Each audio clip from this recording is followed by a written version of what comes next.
欢迎回来，罐罐的厨房实验室啊！说到实验室，就说明今天的东西可能会失败啊。就是我今天要做的东西呢，我理论大于实践，说白了就是我没做过。昨天我们从林大哥农场挤的新鲜的生牛乳，所以我们今天要把它做成 cheese， 还有 yogurt， 就是酸奶。非常的香，因为它真的就是 whole milk， 名副其实的 whole milk。然后我们因为是生牛乳，要做成 cheese 和 yogurt， 我们还是要杀一下菌，煮沸它。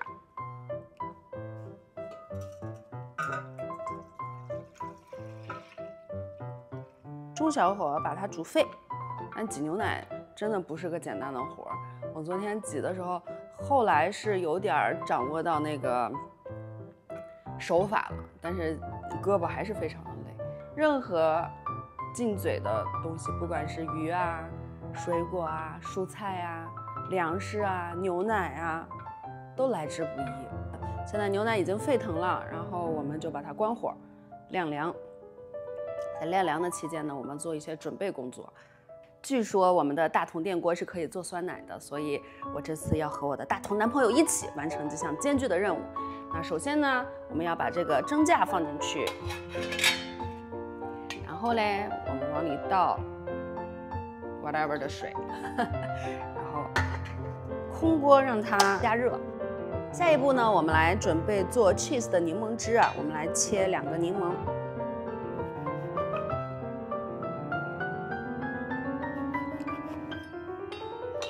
榨汁，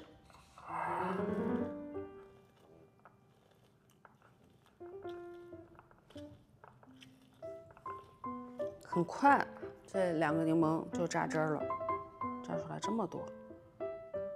看着牛奶上面厚厚的一层油脂，我小时候可爱吃这个奶皮了。做酸奶呢，基本上就是有2种方法，一个呢就是用现成的酸奶来做引子，还有一种呢就是。用那个就是粉，就是酸奶的那个叫啥呀？那叫菌啊，那叫什么菌来做引子？那我这次呢就选的是我非常爱喝的一个无糖的 plain yogurt 来做。那一般像这种做酸奶呢，就是1/3的酸奶，然后2/3的牛奶来做。那我们现在就要用这个来盛1/3的酸奶。做酸奶引子的酸奶呢，必须要是plain 就是无糖的，而且里面要写着有 active live culture， 叫什么那个就是活的乳酸菌吧之类的。富贵不是很能理解我为什么要拿酸奶做酸奶，他说那你还有什么意义？意义就在于这样你就会有源源不断的酸奶，你每次酸奶喝剩1/3的时候，你就可以再往里加牛奶，再发酵，再生成更多的酸奶，因为酸奶的价格比牛奶高啊。那我这有一个温度计啊，我们把它插进去看看，我们现在这个温度就降到了64度，就差不多了。我们先把牛奶呢加入到这个量杯里，我怕直接加到我的酸奶里，它把我的烫死，因为现在这个温度呢，它是做 cheese。喂，我的大同电锅跳起来了，富贵在那抖了一下，吓一跳。它现在这个温度呢，做 cheese 是刚刚好的，但是做酸奶我怕有点烫。好，我们做酸奶的牛奶拿出来以后呢，剩下的我们就要来做 cheese。我们把这个柠檬汁分次倒入牛奶中。牛奶里的酪蛋白呢，它遇到酸以后，它就会析出来，会凝结，然后就会使这个酪蛋白和乳清分离。它这个过程有点像点豆浆啊和一样的。你看现在它这个牛奶已经变成这个样子了。现在呢，我们就要把这个乳清过滤出来。这个呢是我们豆浆机搭配的一个壶，所以它是耐热的。然后这个呢上面是一个滤网，我们就架在这里，就让它比较好过滤。然后铺一个纱布，然后就把这个倒进来。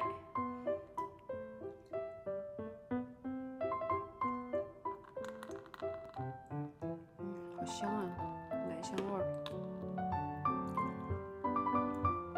底下滤出来的这个乳清啊，分离出来的这个乳清也是非常有营养的，千万不要丢掉。它不仅可以炖汤，它熬汤非常好喝，然后还可以做面包啊，做馒头，会让这个馒头更加的暄软蓬松。那我们的这个 cheese 呢，它已经开始在形成当中了，已经在过滤当中了。我们现在就要做我们的酸奶。酸奶和牛奶混在一块儿了以后，我们现在就要开始分装，不知道能不能成功啊？因为好像说这个酸奶发酵的这个温度最适宜温度是45到50度，但是呢，我们的大同电锅保温键它是80度，所以很有可能失败，但是可以试一下。那我们现在把分装的这几个酸奶把它密封好，然后把它放入我的大同电锅里边，剩下的就看我大同男朋友的啦。我们珍贵的1、2、3、4、5、6个酸奶放到了大同电锅里面啊，然后我们现在要盖上盖子，保温功能，8小时以后见分晓。我尝试了用纱布和这个滤网啊，我觉得用纱布比较快一点，因为滤网它实在是太细了，所以它就容易速度特别慢。你看我用纱布的话，其实它过滤的就比较快。纱布我打了个结儿，用筷子把它架在了这个高处啊，让它慢慢的过滤。然后我们过滤出来的这个乳清，我打算用它做一个茶巴塔。下面我们来做茶巴塔。茶巴塔呢，它含水量比较高，所以比较粘手，所以它是不需要我们用手来揉面的，所以需要借助这个东西。那我这里边有500克的面粉，然后430克的乳清蛋白，刚才过滤出来的，4克的酵母，3克的盐。好，我们来把它搅拌搅拌。今天我们来做一个简易版本的啊，主要就是把这个面混合。看到如此黏的一个面团，大家肯定都会觉得好可怕呀，是不是水加多了？大家不要害怕，配方就是这样的。那我们就把它整理到一起，把这个没有干粉搅到没有干粉就可以了。非常粘手的一个面团，我们就可以盖上保鲜膜。静置30分钟。与此同时呢，我现在要准备炒一个蘑菇啊，因为我要做一个菌菇茶巴塔。这个蘑菇是我在 Costco 买的那一大桶，那个就各种蘑菇的干儿和在一块儿的，然后昨天泡完了以后，刚才剪成小段儿。另外呢，我还加一点我们之前没有吃完的 pepperoni， 然后也剪成了小片儿，整个给它炒进去。蒜末稍微爆一下，然后我们就把蘑菇放进去，中小火给它煸一下。调味呢就根据个人口味来加，我就是加点黑胡椒，然后加点蒜盐，然后我们再把 pepperoni 放进来，稍微的煸炒一下就可以关火了。来，我们的这个面静置了30分钟以后啊，然后我们需要抻它一下。想要不粘的话呢，就可以把手套或者是手用水打湿，它就没有那么粘手。抻面的手法是这样的，这样，每个边儿给它抻一下，抻一下。你看这手打湿了以后，它其实就不会很粘手。这样抻了差不多3圈吧。然后我们就让它再静置30分钟。又过了半个小时啊，我们再重复同样的动作，然后再来去把它拉拉拉拉，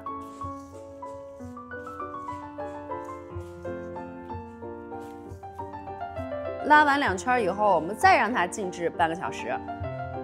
来，我们最后一次翻它的时候呢，就要把这炒的菌菇还有 pepperoni 放进去。我们现在倒进去以后呢，就要用同样的方法把它翻进去，翻拌一下，拉出来，然后再翻进去，就把这所有的馅料翻进去。还是用同样的方法把它拉出来，慢慢的这些馅料就都拉进去了。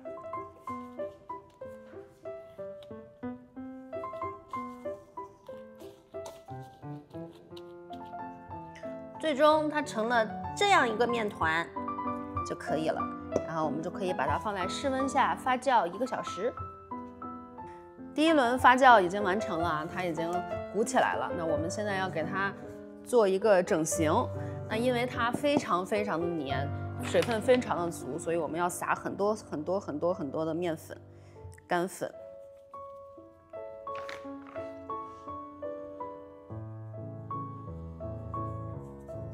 很大的气泡，我们不需要去揉面啊，因为一揉它这个气泡就掉出来，我们只需要把它倒下来，再撒上面粉。然后呢，我们也不需要去揉它，只需要给它切成几个面团儿，大小需要的面团就可以，这样一个面团就行了。就稍微给它整一下形就可以了，用刀啊，用手啊，稍微整一下形就可以，滚一下，整一下形就行。然后我们就把它挪到我们的烤纸上，这就可以了。6个形态各异的恰巴塔就已经放在这上面了，整形整好了。那我们现在就放在室温下，盖上保鲜膜，再发酵40分钟，2次发酵。烤箱预热到了200摄氏度，然后400华氏度，现在在预热。然后我们来处理这个已经过滤好的 cheese， 已经过滤好了，我给大家拿出来看一下啊。然后它现在就是一个这样的一个状态，有点像一个豆腐渣的一个状态，这样。cheese， 它现在呢，它虽然是 cheese 了，但是呢，它的口感呢还没有那么的顺滑。我们现在要用这个搅拌机把它打得顺滑一点，然后顺便给它调个味儿，因为现在是没有味道的嘛。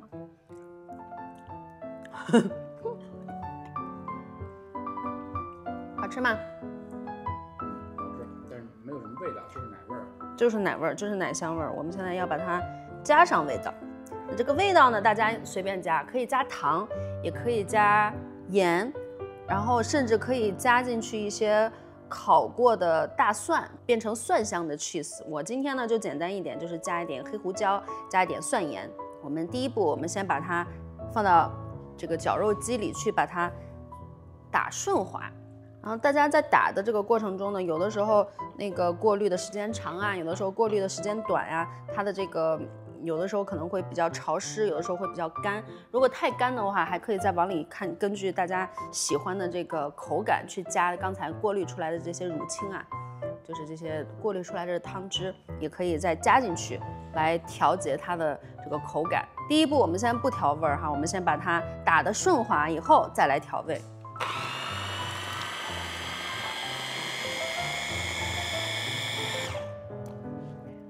你过来看一下，现在它就有点像一个奶油质地了。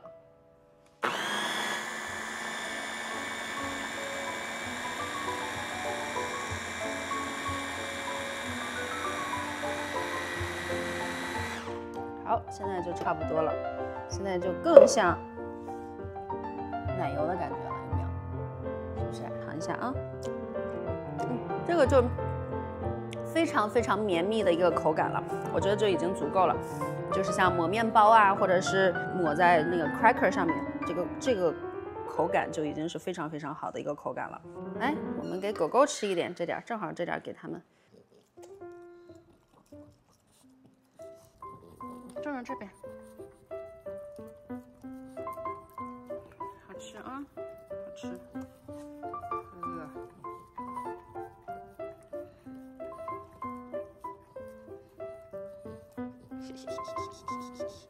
没有了，没有了，呵，这手套给我舔着干净。狗狗是爱吃 cheese 的。好，手套摘了，这个也洗干净。我们先来进行调味啊。这个呢是2勺的蒜盐，这边搅拌一下，像搅拌奶油一样。黑胡椒。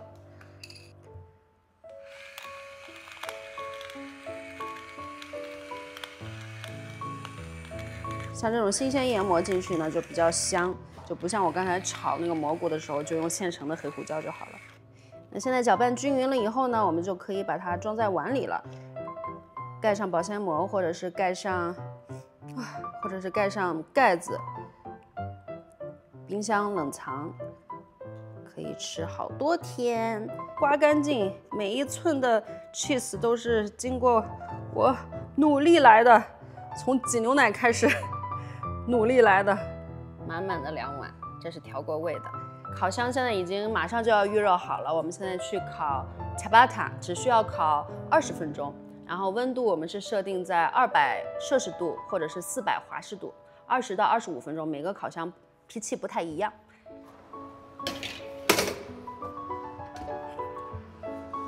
接下来再给大家做一个非常厉害的饮品啊，叫400次咖啡。那我一般用的就是这种冻干咖啡，它不是那种就是加了奶呀、甜味剂啊、糖啊之类的那种咖啡，它里边的配料就只有咖啡。它这个平时泡水就是黑咖啡嘛，你平时喝多少咖啡你就用多少，放到这里边，然后用同样的勺子放2勺水，就是一点点水就好，就把它能够溶解。然后糖呢，其实也可以加一点，也可以不加。教程上大家做的好喝的呢，都是水、咖啡和糖是1:1:1，但是我觉得对我来说有点甜，所以呢，我要不然就是不加糖，要不然就是1:1:0.5，一点点的糖。然后我们需要用这个打泡机啊来打它400次，说是400次，其实并不是400次，它只是努力的一个代名词。然后就在这里边打。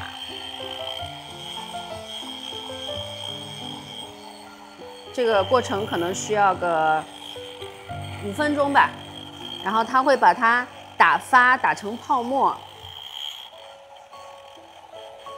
一定要有耐心去打它。然后如果没有这个东西，这个打泡机的话，也可以用矿泉水瓶子，然后就一直在甩打它，把咖啡、糖还有水加进去，这么甩400次，也会出同样的效果。水一定不要加多了，因为水加多了呢，它就不会打出特别绵密的泡沫，就只需要把它融化，冻干咖啡融化就可以。然后现在慢慢的呢，它已经变成了这种泡沫状啊，就现在其实往里加牛奶就已经可以喝了。但是呢，我一般情况下还会再打发一下，让它打得更加的绵密。这一杯咖啡在外面卖叫400次咖啡，在外面卖要卖好贵了，在家自己打其实特别方便，而且特别的有乐趣。打到现在呢，就基本上可以了，就是你看出来它已经变成那种奶油的质地了，就不是那种液体的质地了，倒扣不下来的一个状态就可以了。然后这时候呢，我们就可以往里加牛奶，热牛奶、冰牛奶都可以，就很漂亮，有没有？它的纹路，这样的口感的一杯咖啡就非常非常的好喝。另外，如果您觉得每天这么打特别费劲儿，特别难受，哎呀，每天都得这么打，特别难受的话，你可以像我一样，一下子呢打出来一堆，1碗，打出来1碗，然后呢，每天在喝咖啡的时候舀进去一些也是可以的。这个的质地啊，就像冰激凌一样，看，它是这样的，能看到吗？它是有点像瓦冰激凌一样的一个质地，因为它里面产生了非常丰富的泡沫嘛，所以它挖起来有点像冰激凌，但是它其实不能直接当冰激凌吃，因为它只有苦味儿和甜味儿。它不像就咱们普通吃的那种咖啡冰激凌，就是那么的好吃，因为它里边没有加奶啊或者是奶油，它就只有是打发的咖啡和一点点甜味儿。但是呢，像这样一勺绵密的像冰激凌质地的400次打发的咖啡，放到我们的这个牛奶上面，每天早上来这么一杯，就方便、简单、快捷，像冰激凌一样融化，它就会出现一个非常好看的纹路，比普通的拿铁喝起来口感就更加有趣、更加丰富，而且就这个制作的过程也比较有趣。剩下的我就又可以放进冰箱，明天继续喝。这个大家愿意加糖也行，不愿意加糖也行，都可以打发成这么绵密的泡沫。但是只要就是记住了，就是打到它能有那个奶油的质地，这么倒扣的时候呢，它不会往下掉，那就是可以了。如果它还呈一个流动的状态，那就是还没好。像杯子它有高度，它用这个打泡机打的话，它不会崩出来。但如果像用这种比较浅的碗打的话，一定要在水池子里打，因为它有的时候角度没有掌握好的话，会容易崩的到处都是。熟能生巧，大家可以试一下，我觉得这个还蛮有趣的。我们的恰巴塔已经烤了25分钟了啊，我现在把它拿出来，已经有非常香的菌菇的味道飘出来了。我们看看它烤的怎么样。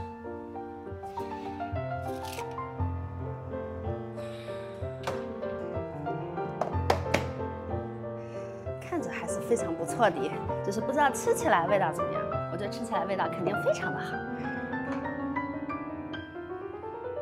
然后再给大家展示一下我的 cream cheese。对，刚才富贵纠正我，你这做的是 cream cheese， 因为它非常的 creamy， 可以抹这个吃。很好吃啊。好吃吗？嗯。哇，全部都是蘑菇啊，还有 pepperoni 啊。然后我现在还要抹上我的 cream cheese。cheese 抹上好吃吗？嗯，好吃。好吃啊。搭配我刚才做的400次咖啡拿铁，太好喝了。我们是一致觉得从冰箱里拿出来那个400次咖啡已经是冷冻成有点像冰淇淋的那个做法，更好喝。然后这个呢，就是现做的这个呢，也不错，但是就是我觉得，因为那个我们俩都喜欢喝冰牛奶啊，尤其我喜欢喝冰牛奶。那个就更冰一点，口感上各方面更好一点。你那个也还行，因为牛奶是冰的。对，牛奶是冰的，好喝的。然后这个也特别好吃。我居然自己做成了 cream cheese 啊！这个非常非常好吃，非常简单，而且就是牛奶，就是不需要非得是生牛乳啊，就是whole milk， 就是全脂牛奶，煮熟，酿到60度到70度以后，然后往里加柠檬汁，然后再就是过滤，再用搅拌机打稀泥，加上调味儿就可以了，超级简单，而且超级好吃。他们能吃这个吗？可以吃，面条可以吃。那抹面包做的很好吃，那 cream cheese 太简单了。cheese 的种类有太多种了，然后等我慢慢一一解锁，这个是最简单的。cream cheese 真的是非常非常的 creamy， 就是超级无敌的 creamy， 口感超级好。那恰巴塔也很好吃，恰巴塔，可以做菌菇的，然后也可以做那种油浸小番茄，然后也可以什么都不加，也可以做蒜香的，也非常简单，都不用揉面，就烤就烤出来了。今天做的都很简单。我觉得你下次可以做一个什么都不加的。什么都不加的。截此为止，除了大同男朋友帮我做的酸奶还不知道成不成功以外，剩下这几个都非常成功。逛逛厨房实验室，最后一步，看看我们的大同男朋友做的酸奶成不成功啊？拔了，看着好像有点烫，还行。来看看，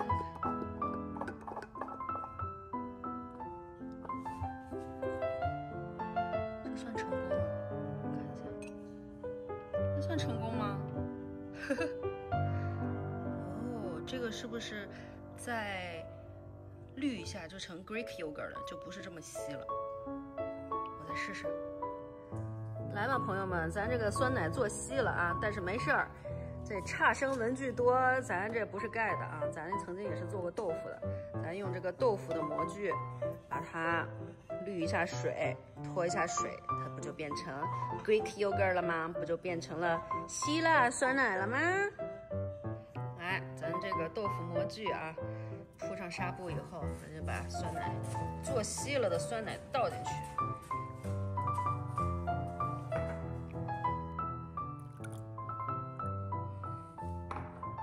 下面已经滤出水来了，它还是有很浓重的酸奶的味道的，就是稀了。酸奶都倒进去以后呢，把纱布盖好。扣上这个可以压它的这个东西，然后上面盖一个重物，这个刚刚好，盖在这儿。加上中午以后，等它脱水就会变成希腊酸奶。如果不拿起来的话，就变成干椰酸奶，就是噎到一个不行的酸奶。过一会儿再来打开它。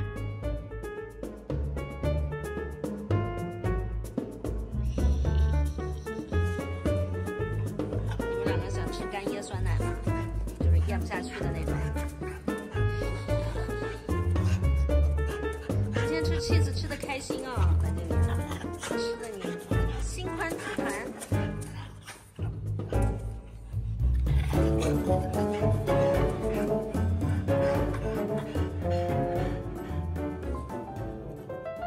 这个呢，就是刚才用这个鸭豆腐的模具脱水了15分钟的酸奶，它是有一股很重的酸奶的味道，但是我觉得口味上不是特别的酸，不够酸。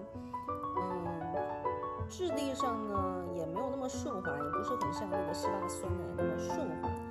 干是干了，但是我觉得还需要再精进一下，我还需要再尝试几次才能做出碗里的酸奶，但这个也不会浪费。哟，你们两个小狗狗是不是已经等不及啦？想喝这个酸奶是不是？这个对你们身体很好哦，对你们肠胃很好。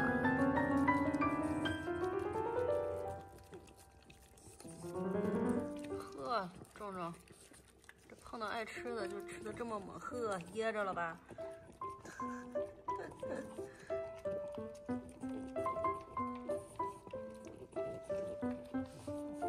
为啥我勇于尝试？就是因为家里有3个捧场王，不管我做成啥样，都浪费不了。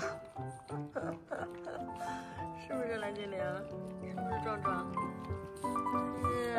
吃的真香，乖宝啊，乖乖。